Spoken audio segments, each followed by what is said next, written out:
This episode of the Wisden Ashes Daily Podcast is brought to you not just by RIVERSTONE Living, but from RIVERSTONE Living. We're recording today's episode from a penthouse suite at their Fulham residence.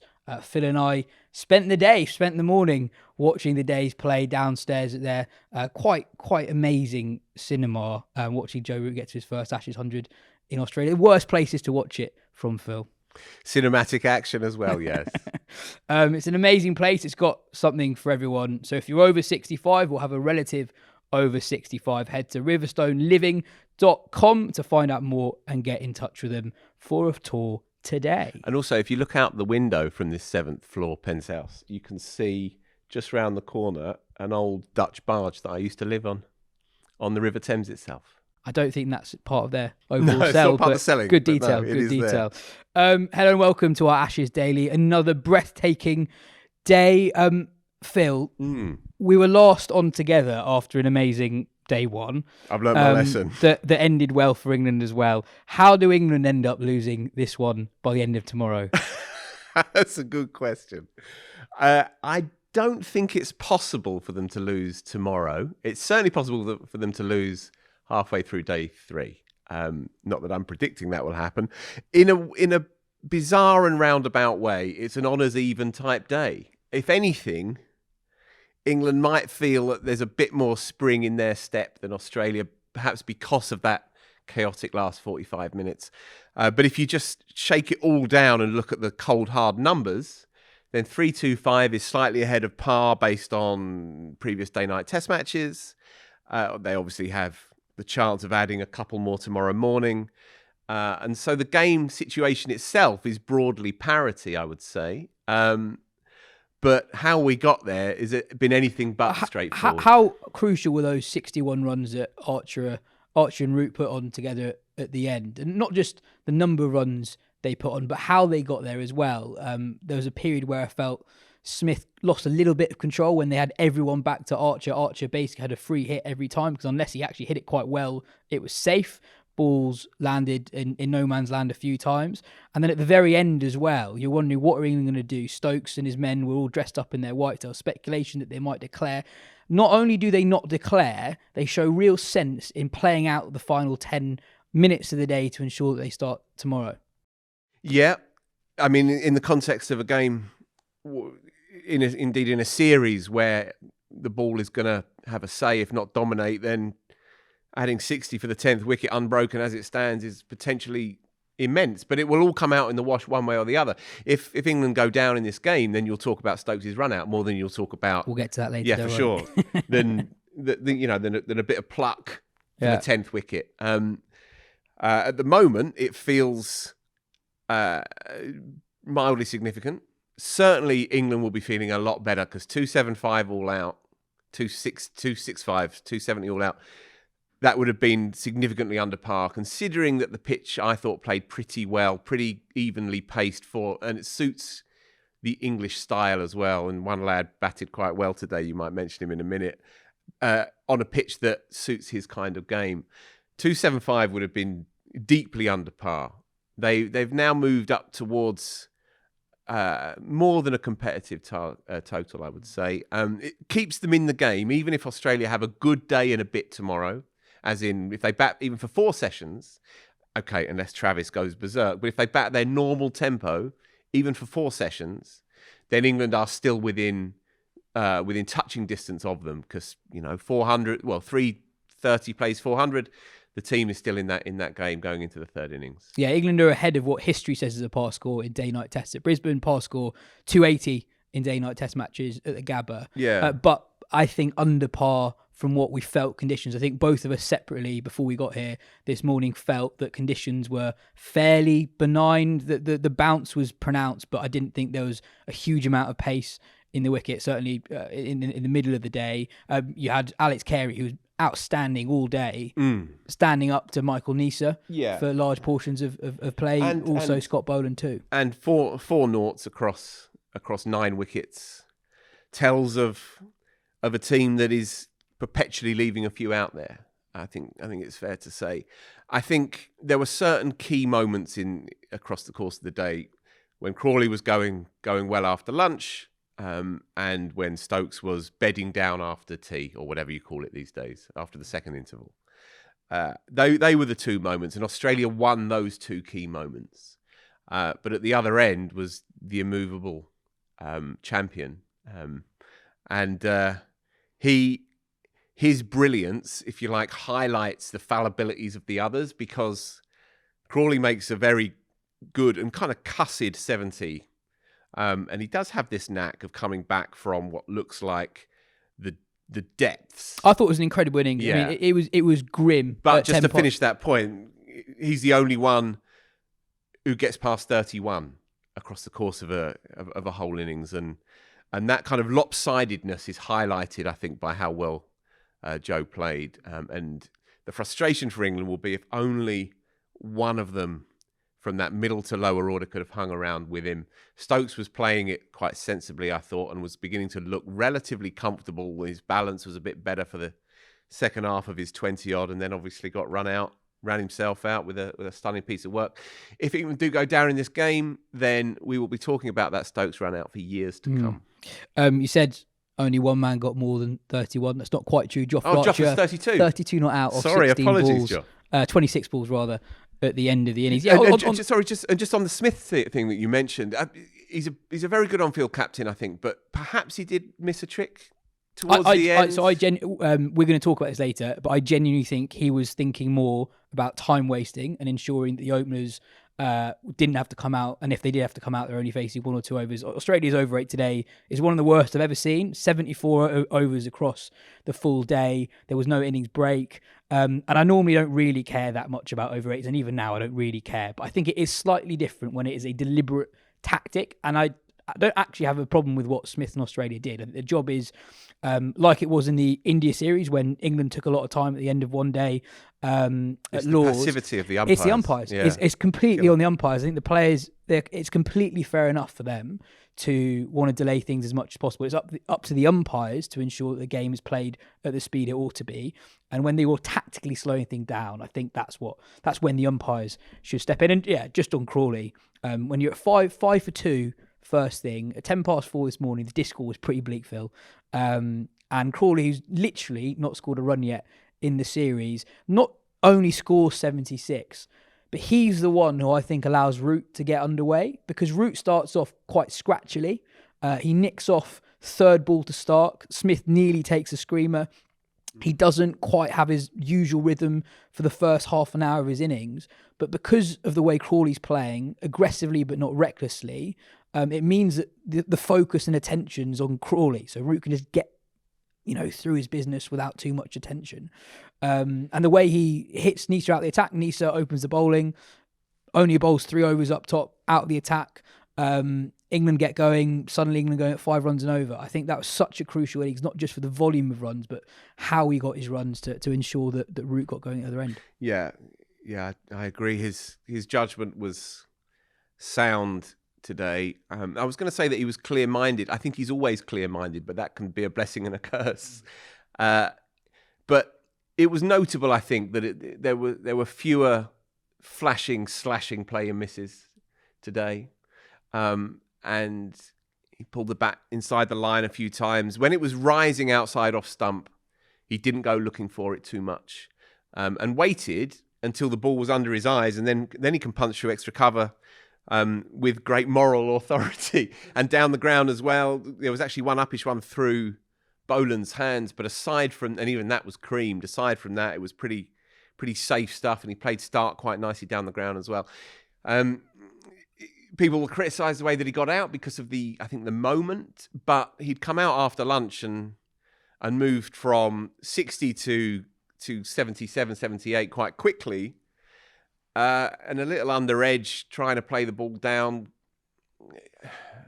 I don't think you can lay too much blame on his door, really. The timing of it is always awkward, but the timing of it is always awkward with Crawley because you always know that he's half an hour away from taking the game ever further away from the opposition. But also, I think with him, England have been accused fairly of not playing smart cricket in that first Test match. I thought Crawley's innings was pretty smart. So he races to 25 off 30. Nisa's out the attack early.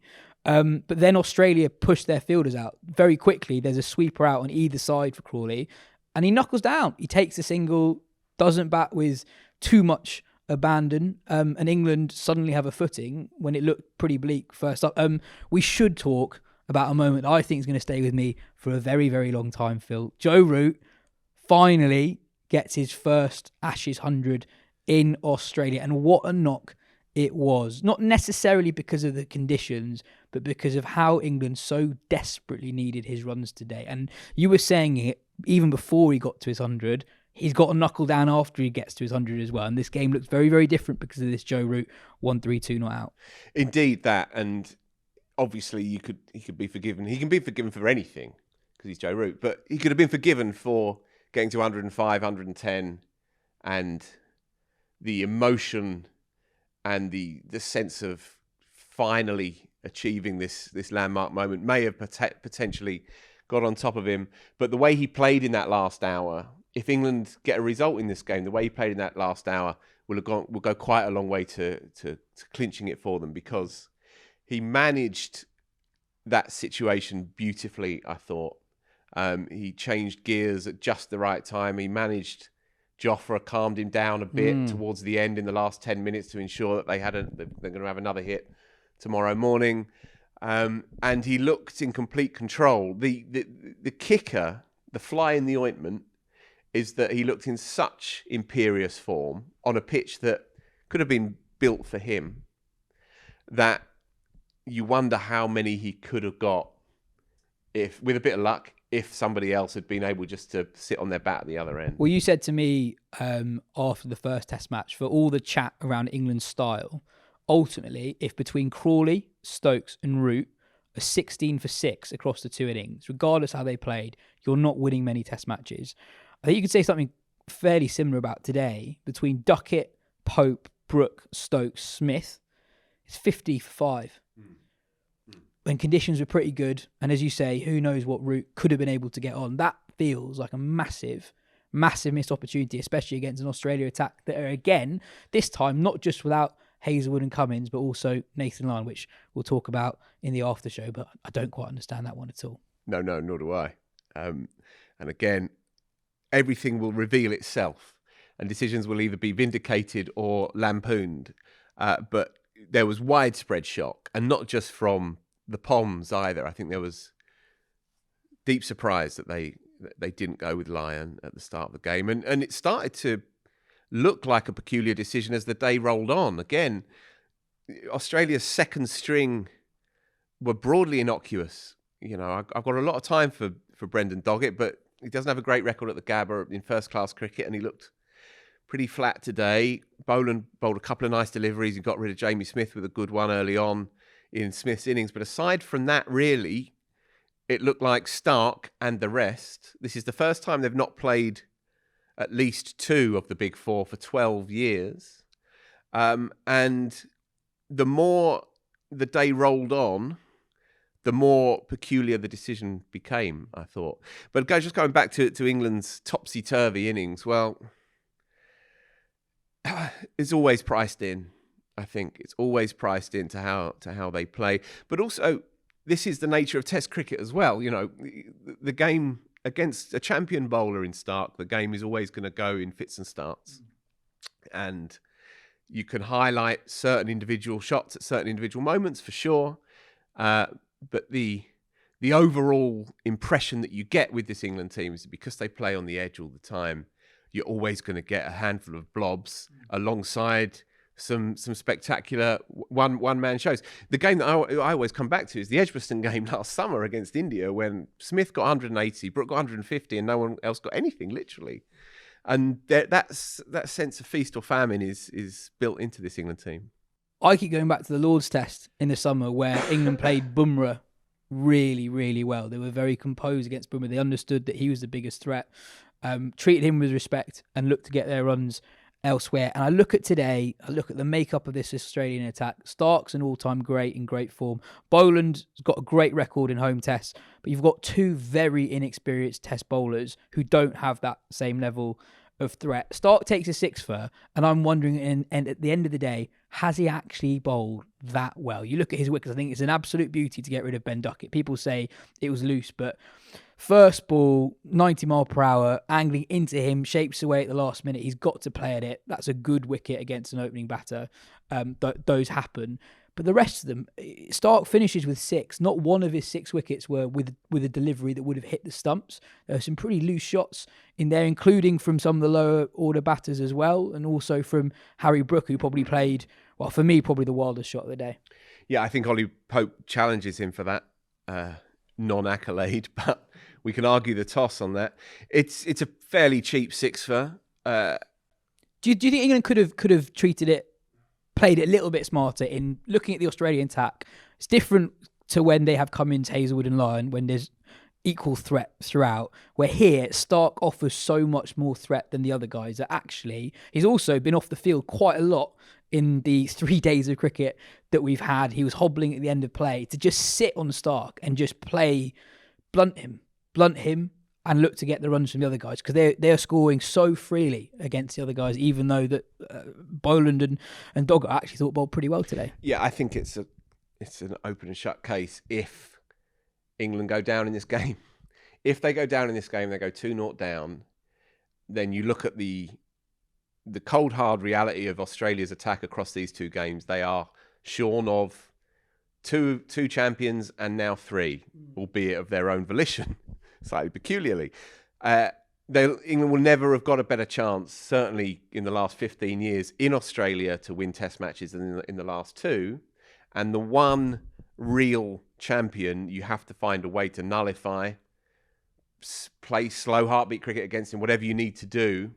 Sure, there's going to be 1 or 2 with your name on, of course, but he's gone career best 7 for 50, 3 for in the second innings, and now he's picked up a pretty cheap 6 for, which is no disrespect, but as you say, there's probably only one unplayable Jaffa in there.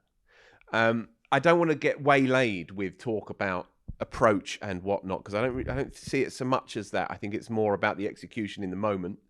But if Ollie Pope had his time again, he wouldn't be playing a 45-degree cross-bat shot when he's on his tippy toes and he's off balance. It's not the shot to play in the first half an hour. And Brook, give yourself a bit more a chance for sure. Ultimately, in Brook's case, I think he's seen a wideish half volley and he's lost balance. He's not so bothered about his front foot, but then nor was Kevin Peterson. And so there are ways to play it, but he's lost his shape because he's tried to hit it too hard. When Brook's playing really well against that kind of shot, then he punches it.